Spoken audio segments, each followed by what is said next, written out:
Very good. First, I'm going into a bit more details about how we discovered Cable, and in that context also talk about how a hacker approaches a problem in this context. Then I'm gonna talk about how we fixed it, our disclosure process with all the companies. Well, Cable is an international exploit that works in many, many different countries. These are lists of these. It's very hard to give a precise estimate of this, unfortunately. I'll get into that later. And it gives the remote attacker a shell into the device itself, so they can make a proxy for your internet connection or anything they want to, really.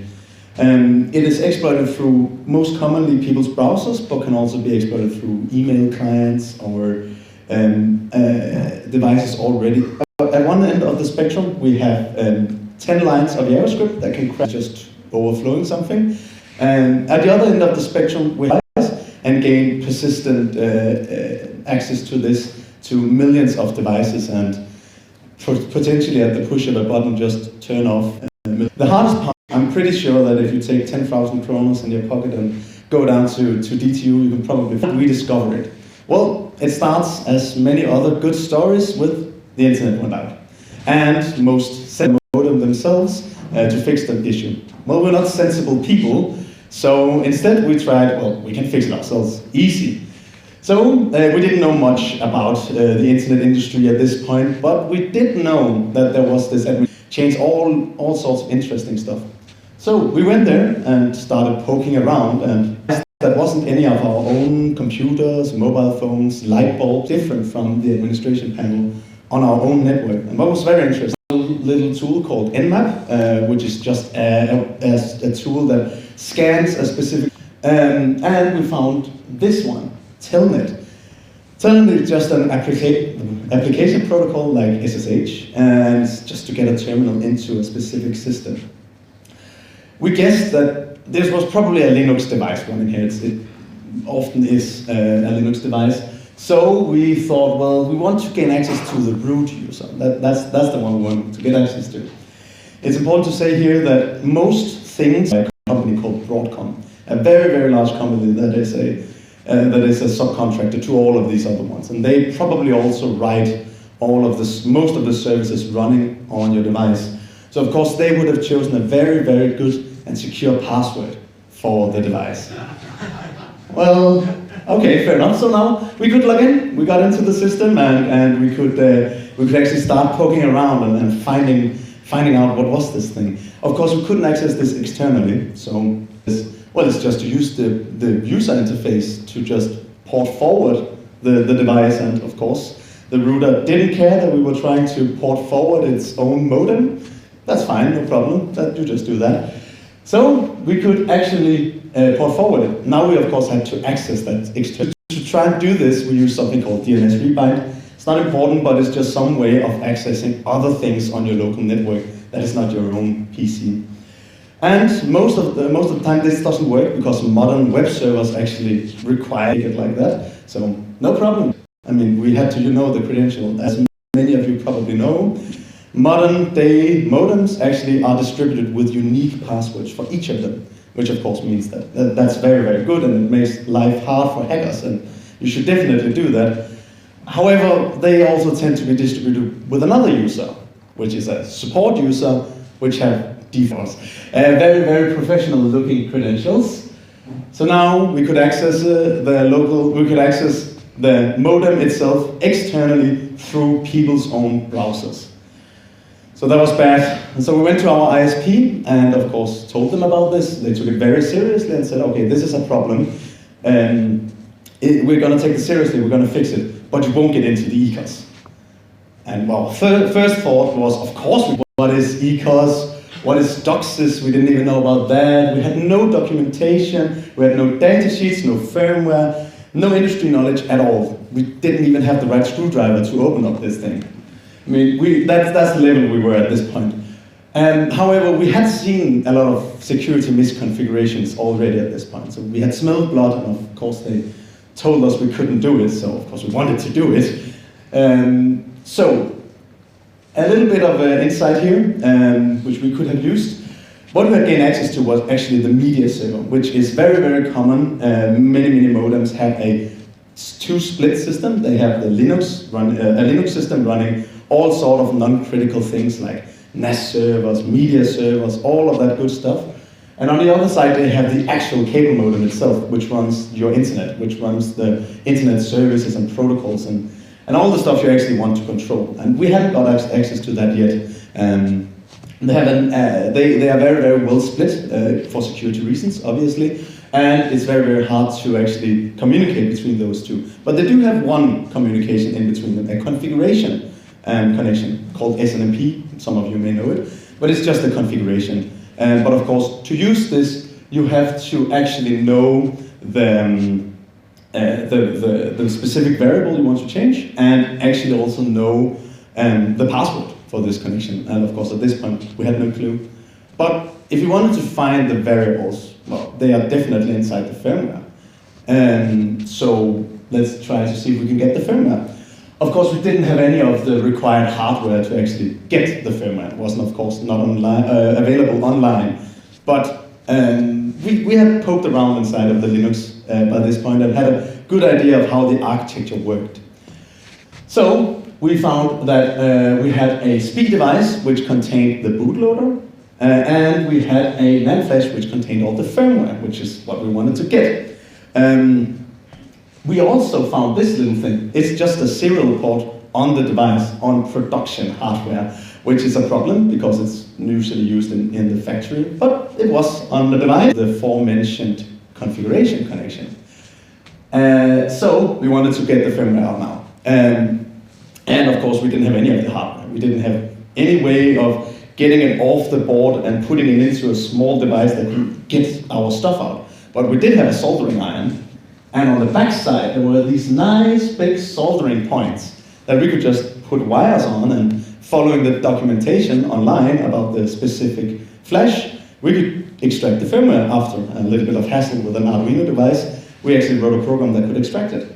So now we had the firmware. Very good. And of course, when you have a new binary block you don't know anything about, the first thing you would probably do is run something called strings on it. It's just a way of getting all the interesting strings, passwords and all that stuff, all the recognizable strings inside of the firmware. However, when we ran that, nothing came up. Just garbage, garbage, garbage, which told us that this is probably compressed because, well, then nothing makes sense, of course, unless you decompress it.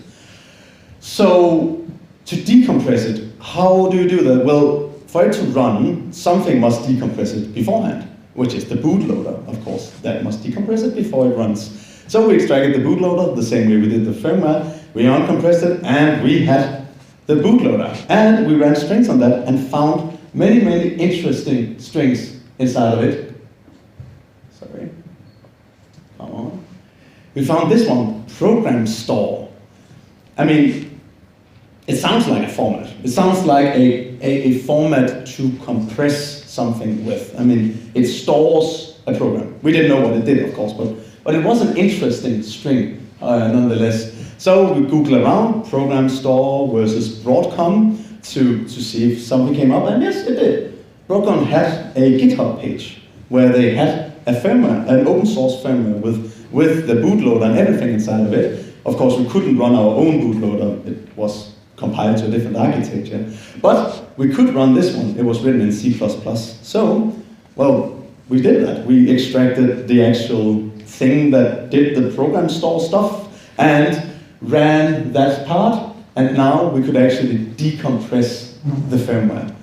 We had a firmware that was decompressed and we could read it. Very, very good. Okay, so now we could actually run strings again. Strings is your best friend in this context. We ran strings again on this one, and we got the password for the configuration connection, which is a very private password. And we also got the variables to enable this serial connection. All right, now we could actually start poking around, and we got a nice little shell into the device. How good? How very, very nice. Okay. And as you may see here, we have a lot of nice commands inside of this one. We can do all sorts of stuff. However, there are these three commands: write memory, read memory, and call, which means we can write any code we want to into the firmware. And execute it. We can essentially do whatever we want to with this modem, with this connection. So now we had a target. We wanted to access this shell from the outside. Then we got them. All right, so how do you do this? Well, we did have the firmware, and of course we wanted to find a way to gain access into the code itself, into the modem itself. Well, to find a vulnerability or to find any error in the code, you have to look at the code. So we started reverse engineering, and of course the binary blob, which is the firmware, had no information. There were no function name, no comments, no documentation, no debug information at all. So what do you do when you need to solve a puzzle, a blank puzzle? You start with the edges. And we did that. We started with all of the functions that functions, the string length, just a function that counts how long the string is. Build our way from there, when you have the many hours later, all the way up to the top, where we have user input. And this is interesting, because this is when we can actually start, which I teased a bit.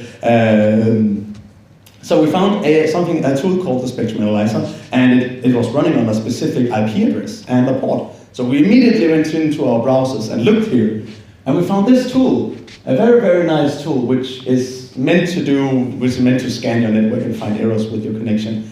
That's not interesting. We wanted to see what it wasn't meant to do. So we looked around and we saw that it was sending back and forth some packages later. This is simply just, this is just a package that gets you a specific data package back. It's a start scanning for your scan. Well, that's what a sensible person would probably try to send back and forth and see what data got sent back and forth. Well, we're not sensible people, so we wanted to see, well, what happens if you send this package? If you just fill one of these parameters with garbage, a lot of A's, thousands of A's, what happens? So we tried to send this package and it crashed. And that means that somebody somewhere had made a mistake. And of course, we immediately went back to the code and started looking around, and yes, somebody had allocated an array of 100 bytes, but didn't check how long the input was, which meant that we could write whatever we wanted into here, overwrite the whole stack from here, and since, well, the return address is, you get the return address from the stack, we could overtake program flow from this. So now we could just write a small little program, send it to this endpoint, which just makes a shell to whatever server you want to. It just takes the serial connection from before and forwards that to that connection. So now we could externally access it, just exploiting this endpoint. However, as you may know, the spectrum analyzer, as you may have guessed, the spectrum analyzer was only available on the local network. We couldn't access this from the internet. But we wanted to try. So the server didn't check any of its input parameters. The web server hosting this thing didn't check of any of the parameters. So we could actually make any request we wanted to it. However, your browser does say, you're not supposed to do this. You are a website on your domain. You're not supposed to request the internal. However, they do this except for WebSockets, which have to be backwards compatible for some reason. So they are very dangerous. You don't use these for anything else than from trusted other servers. Except, of course, apparently the spectrum analyzer, which is hosted in your own browser. So yes, apparently we could actually access this externally through people's browsers. We could exploit it and gain access externally to this serial connection. We have now we could now do whatever we wanted to from the safety of our home to a lot of modems worldwide. And of course, an interesting little command that maybe doesn't seem that interesting is the one down here in the left-hand corner called version. It doesn't essentially look that interesting, but when you run it, you get this very nice ASCII art, which is, it's nice. However, there is one sentence here. This one, Broadcom Corporation Reference Design. Broadcom is, of course, the company I talked about earlier. Reference design means that Broadcom have made this software and sent it out with the hardware and told everybody, well, this is how we thought sensible corporations would look at it and write their own. However, this is not a story about sensible people doing sensible stuff. So of course, they all copied it. Directly from the code, more or less directly into their own systems. And all the big ones, Netgear, Technicolor, Sachem.com, Compel, Aris, TP-Link. If you go to America and into Walmart, I think it's called, and take their flagship model for cable modems, the one they say, you should buy this one, and go home and put it onto a network, it has this error in it. It still has this error in it, even to this day. Even half a year later than we actually contacted them. So that's bad, and of course this means that a lot of different places in the world are affected by this, but it's very, very hard to actually tell how many people are affected, because, well, who copied it, essentially, is what you're asking. So yes, the estimates differ a lot from 100 million to 1 billion devices, now that India and Russia is also affected by it. So yes, so what do we do? How do we fix this stuff? Well, we do this through something called disclosure. Responsible disclosure to begin with. We contact all of the companies to tell all the ones we can get to at least, and tell them about this. And they, with varying degrees of success, we actually managed to do this. When we thought it was getting out of hand, there are many, many thousands, if not millions, of internet providers in the world, and we're just 3 people. When we thought that this was getting out of hand, it just requires one bad actor and requires all the good actors to fix it, and one bad actor to actually exploit it. When we thought it was getting out of hand, we went public. On the 8th of January this year, we went public with it, and then things started to pick up, and people actually started to fix this for real. And all of a sudden, they fixed it a lot quicker than they had before.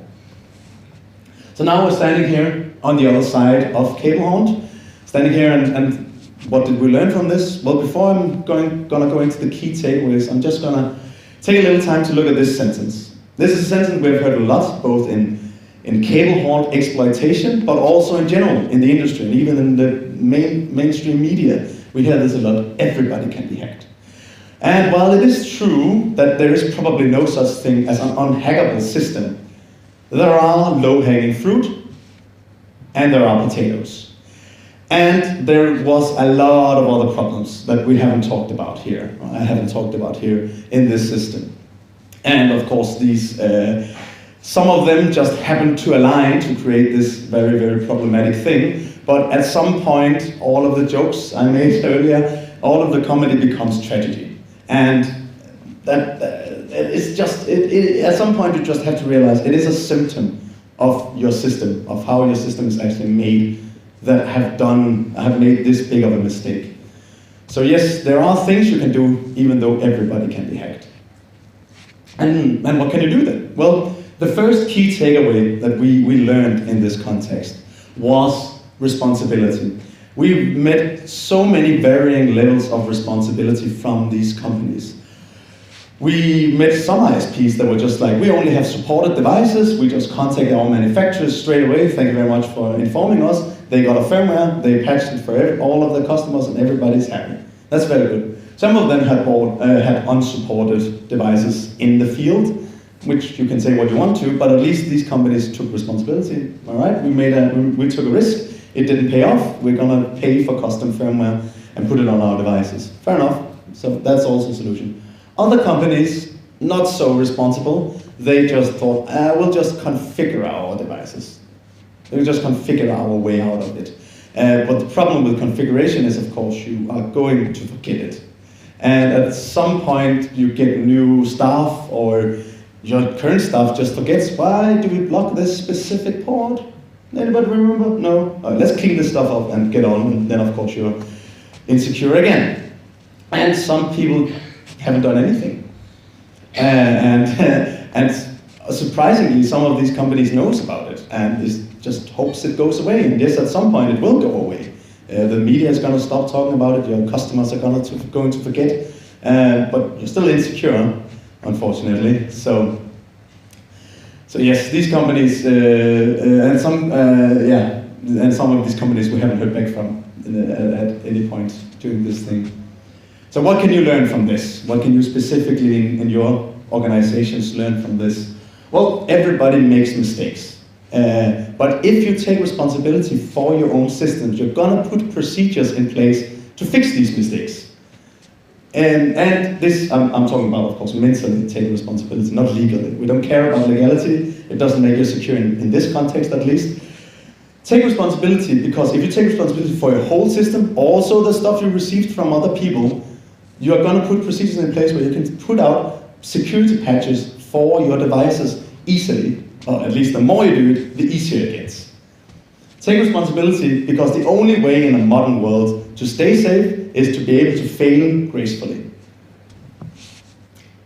The other key takeaway, reachability. Many companies we had a hard time actually just getting in touch with, finding somebody that could understand this and could take it seriously. Some companies we had to call their customer support hotline like 10 times before we finally got through to somebody who could bump this stuff up. Other companies had this infallible until proven otherwise. Even when we got to the right person, they were like, well, you have to prove to us that we are actually vulnerable. And if you just, I mean, it's just a script. You just take a developer half a day, run it on your devices, and then you know for yourself. It's very easy. Some of them had well, we need at least a 40-page report on this stuff, or else we're not even going to listen to you. Luckily, we were a couple of nerds, so we had already made a 40-page report. But don't expect this from people. They're doing it in their free time. I mean,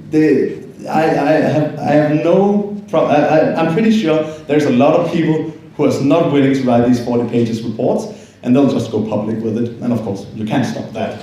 They are in their full rights to do so. And even after we proved to them that they had a problem, they spent a long time telling us how they could prove that it wasn't actually their fault. And here's a little secret: we don't care. We don't care whose fault it is. We just want this thing to be solved, to be secure again. And of course, this is a very clear indication of not taking responsibility. Just fix it. That's just the easiest way to do it. And then the last group, which is the ones we haven't really heard from, is just the ones that thought, well, ignore it and it will go away. And as I said before, well, it will go away, but you're not secure, even though it does. So what can you learn from reachability?